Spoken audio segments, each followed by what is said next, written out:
बातमी बीडमधून आहे। बीड सरपंच हत्येप्रकरणी अंजली दमानिया यांनी मोठे दावे केलेत। सीआयडीला 4 चाकी गाडीत 2 मोबाईल सापडल्याचा दावा दमानिया यांनी केलाय। मोबाईलचा डेटा रिकव्हर करण्यात येतोय। मोबाईलमध्ये संतोष देशमुख यांना मारहाण करतानाचे व्हिडिओ आहेत। तसंच मोबाईलमध्ये एका बड्या नेत्याचा फोन कॉलची सुद्धा नोंद आहे, असा दावा अंजली दमानिया यांनी केलाय। आताच काही माध्यमांकडून कळलंय की सीआयडीने जी चौकशी केली आहे तर त्या स्कॉर्पिओमध्ये 2 मोबाईल मिळाले, त्याचा डेटा रिट्रीव्ह करण्यात आलाय आणि त्याच्यात संतोष देशमुखला मारहाण करतानाचे अतिशय भयानक असे व्हिडिओज आहेत। तर इतकं डिस्टर्बिंग झालंय की असं इतकी मारहाण करताना जर कोणी व्हिडिओ घेत असेल तर अतिशय अक्षरशः दुर्दैवी नाही, क्रूर असं हे कृत्य झालंय।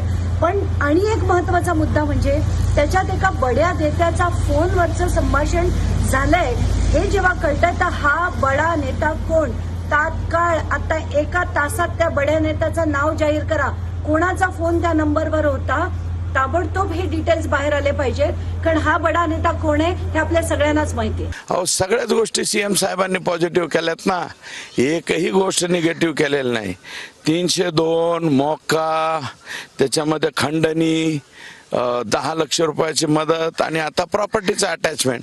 प्रॉपर्टी अटॅचमेंट करणं हे कायद्यातली एक तरतूद आहे आणि तिचा फार लवकर हा निर्णय कधी कधी 6 महिने वर्षाने घेतला जातो।